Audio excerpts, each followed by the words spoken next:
2017 Ford F350 Dully. All right, rear brake pads and rotors. If you haven't never done one of these, you're in for a treat. First you need to do is remove the caliper, then the caliper bracket, then the axle shaft out of the tube. Then you can undo the wheel bearing nut and then pull the drum assembly hub off. First off, we need 5/8 16 millimeter. But really what you really want to do is see if you can push the pistons back in on the calipers a little bit by pulling against the caliper. That'll help out a lot. Got it inside the hole of the fins. Like that. In there. In the hole in the fins, okay? Got dual pistons, so do them both. See what you can do. Alright. Next, you got a 5/8 16 millimeter bolt there. Another one down here. Remove those. Caliper will be loose. Get something to hang this on or a block of wood to sit it on, so it doesn't just sit there and hang. I need more blocks than that. Alright. And then you got 24 millimeter on the caliper bracket. There's two of them, one here and one down below. You can get these two with the air gun. These you gotta get with a wrench and a hammer. Hit the wrench with the hammer, break them loose. All right, now that you got the caliper loose, got the two bolts out, go ahead and do the same thing with your screwdriver, probably against the piston and the back of the pad, okay? Now the caliper will be really loose. All right, I got the bottom one off with my gun. Top one, I gotta use a ratchet, and I hit it with my mini sledge to break it loose.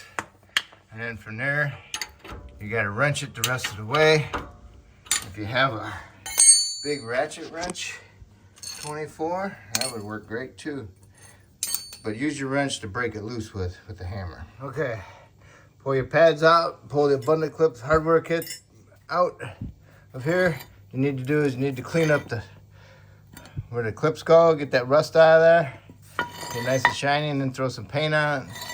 And also you need to remove your slide pins, clean them up, put some Silglide on them, work it in there. Do not pack it full of Silglide. You won't be able to push it in.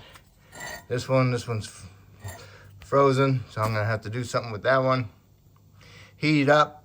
If you heat it up, then you end up destroying your boot. But I did the fronts and I had to get a boot kit, so I'm good to go. Same for the front and rear. And so I'm gonna have to take care of this one. If I can't get it out, then I'm gonna have to replace the whole bracket assembly or the caliper. All right, heated mine up. I used oxygen acetylene. Propane will take forever. Once you get it started, just keep working it back and forth. And if you're doing this, be careful, because sometimes they will kind of like explode from the grease that's in there previously. So, gotta be careful. Just make sure that pin is not facing you or the car. Because I had one sitting in here heating it up, and it shot all the way across my garage and hit my door. That's a steel door. Okay. So now that you got it loose, go ahead and work it up and down. Try not to touch it because it's going to be hot. Clean it up. Get a drill bit of 15, 30 seconds. Drill bit. Had to clean it up. Yeah. 15, 30 seconds. Okay. All right, got my side pins all cleaned up. What I use to clean the grooves, I use a hacksaw blade. Clean them grooves up for the boots. Clean up the surface here for the hardware. And then I'm gonna paint it. I'm gonna put new boots on, put some Seal Glide in there, work it in there. Do not pack it, you won't be able to compress it. Just make sure it goes all the way in there, bottoms out. Okay. All right, got them in there. And looking good, so now this is all set to go. Just gotta wait for it to dry, so I put my hardware back in there. Make sure when you put the hardware in, these tabs stick on the outside, not on the inside, because they'll hit the rotor, okay? See the tab sticking out right there? Make sure those are on the outside, not on the inside.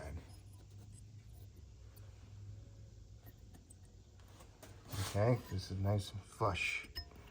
Okay, what I'll do is on this particular one, it's easier just to put the pads in now on the bench. You know, a little bit easier. Otherwise you're on the ground, bending over, so. Next thing I'm gonna do is remove the bolts holding the axle in the tube. Those are 19, so I'm gonna remove those 8 bolts. And then I can pry that shaft out of that. Sometimes they pull right out, sometimes you gotta pry them out. All right, got the bolts out. Now, you can pull on it, it's kind of stuck, so hammer, vibration of it knocks it loose. Now you can pry it out a little bit. There's an O-ring around it, so you don't want to stick something in there too far. This one actually has something that I've never seen before. Must be something newer on the newer models. There's an actual seal halfway, right before the pumpkin. There's a seal that goes on the shaft, and that's what it's stuck on right now. So now I gotta pry that shaft off of there, out of that seal that's in there. It's pretty tight. See? I get screwdrivers, get in there on the side like that, and I'll work it with some bigger punches, chisels. Sorry. So I'm gonna work with that, and then I'm gonna go get my chisels. All right. See the O-ring down in there? See it? Try not to destroy the O-ring, and try not to go onto that lip with your chisel or your screwdriver. All right? Now what I'm gonna do is get a bolt, a long threaded bolt with a nut. Take the nut in here, probably 3/8, put the nut in here, thread the bolt in there, and then tighten my bolt. And the nut will push that axle out, hopefully. Okay. A long threaded bolt with a nut and a washer pushing up against the side of it. Can't go in there because there's no bottom. And I used another one on the bottom to help even it out. And there it is. It's out. Okay? On the other side I tried prying on it. Oh boy, it took forever. This worked out pretty good. So remember I was talking about the seal? I've never seen that before. So that's new. Might be just a bearing, but who knows? Haven't had one of those differentials apart. All right, so you want to get these nice and clean. Clean that surface up down there. When I go together, I want my new, I'm gonna reuse my old O-ring, clean my O-ring up, and I'm gonna put a light film of silicone around it, sealer. Wipe this off, wipe it down with some grease before I put it in. All right, now we gotta remove the bearings. And you need this tool.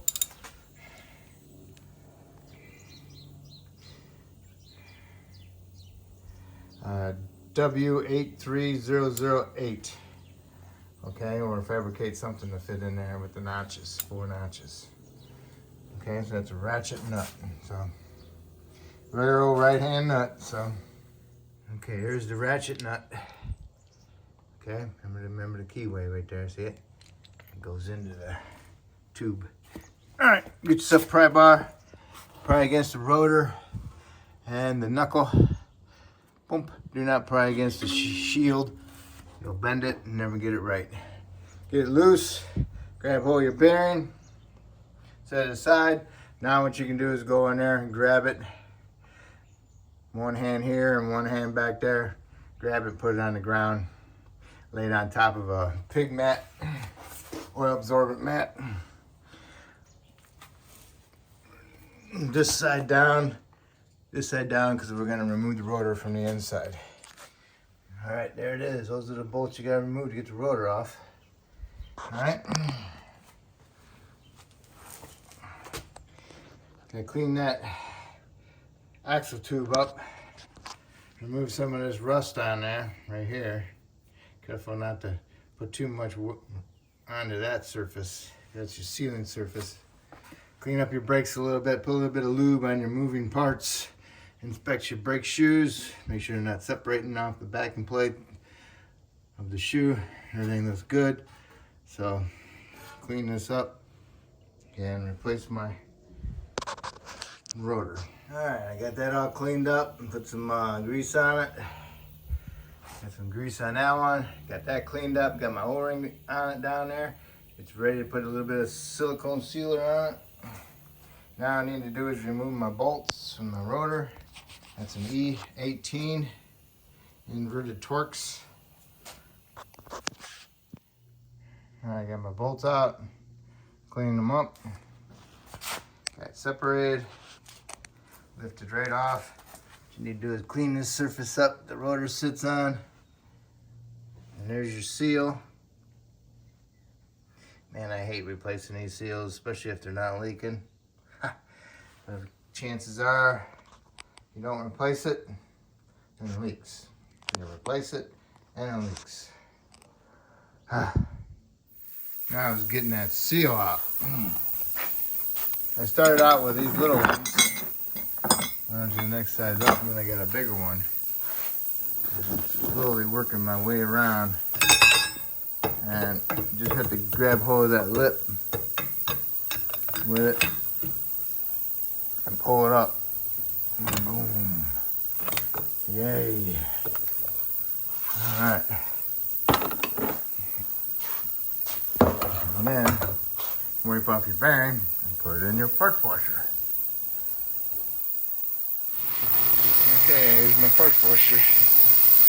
Works perfect for bearings. Turn it on like an hour before you need to use it.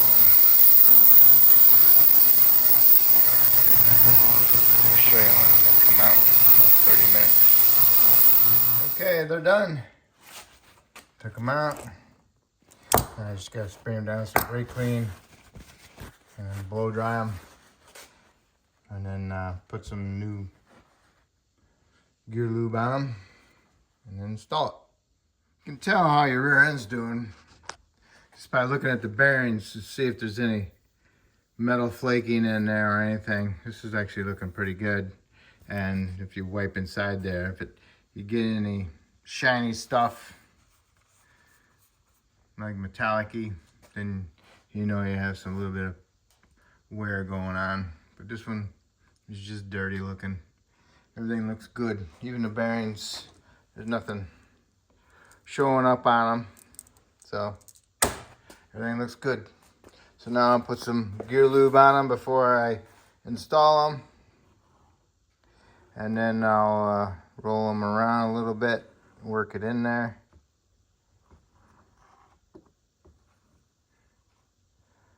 Put some in this thing too.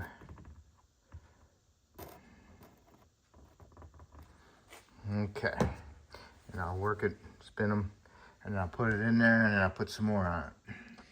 Got my new seal, not like the old one, but this is, you have to look at it. It says oil side, so that'll go towards the inside, towards the oil.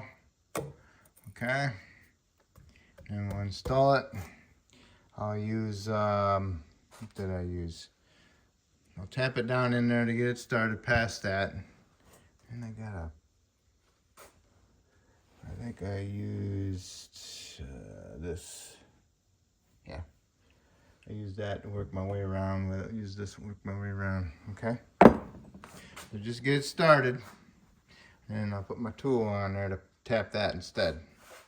Now I hit it till it stopped moving and it made a different sound as I was hitting, so you know it's bottomed out. Okay, so I just moved this thing around in there like that as I hit it all the way around evenly. Now put some grease on there, and then I'm ready to put it on the floor, and I can put my rotor on there. Got that surface nice and clean.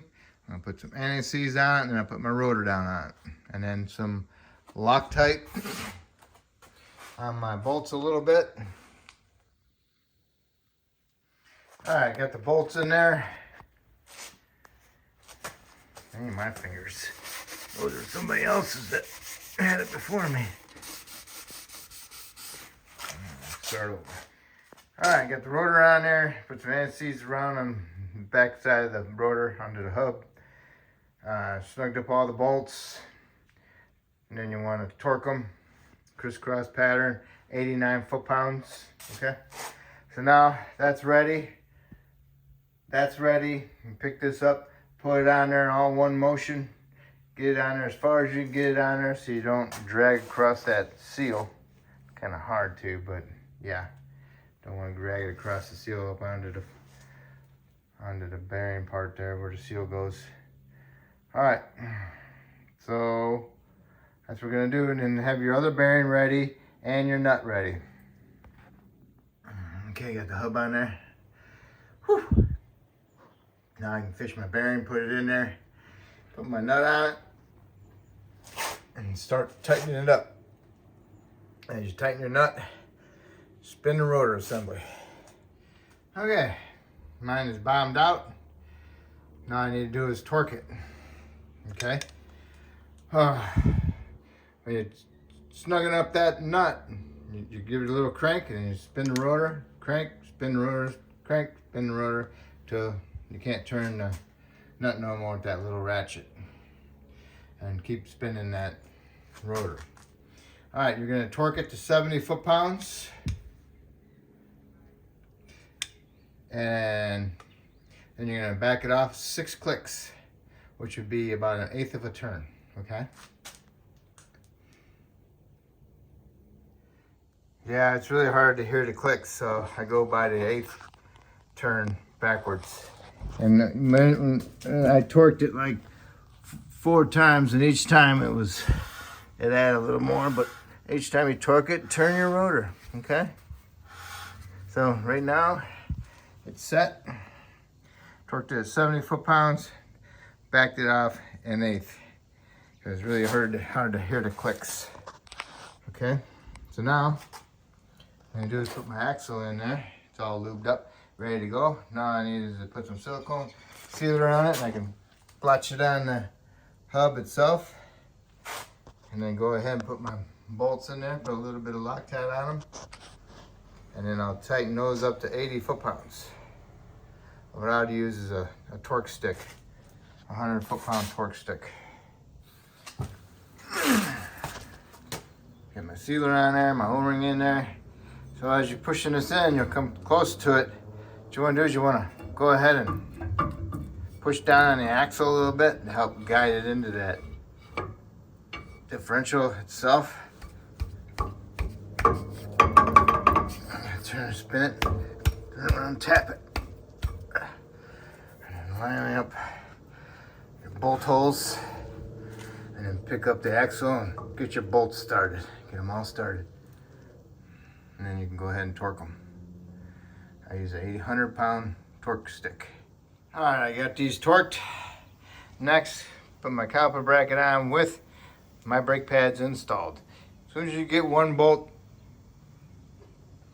one caliper, one bracket bolt installed, go ahead and squeeze those pads together. Get them close to that caliper so they don't come out when you're finished tightening it up, because they'll bounce out if you're using an impact. So you want to hold on to them. Okay, got the caliper bracket bolts in there. Got them torqued to 110 foot-pounds. Top one I had to use a wrench with a hammer. All right, now I can put my caliper on. Hopefully the pistons are pushed in all the way. If they're not, you got to use an old pad and a C-clamp to push the pistons in, okay? And make sure you have your bolts ready. Okay, caliper bolts are on, they're tight. 35, 40 foot-pounds. Okay, all right. Brakes are done. Now all you gotta do is put your tires on. Make sure you clean up the mounting surfaces for the tires. Put some anti-seize on there and put anti-seize on in between the tires too. So the next time when you go take it apart, they won't be bonded on there so bad. All right, so when you get your tires on, you're totally done with your brakes, go inside the vehicle, start it up, and push the pedal to the floor a couple times. Make sure you got a good, decent, firm pedal. That way, when you go to put it in drive or reverse, you'll have brakes, okay? Hopefully, I helped you out with this video. And if I did, then hopefully you can help me out by subscribing to me. And also, you might want to do just double check your rear differential fluid. We hardly lost any, but you never know, it might have been low to begin with. Okay? Thank you. And yes, the other side is exactly the same way. Okay?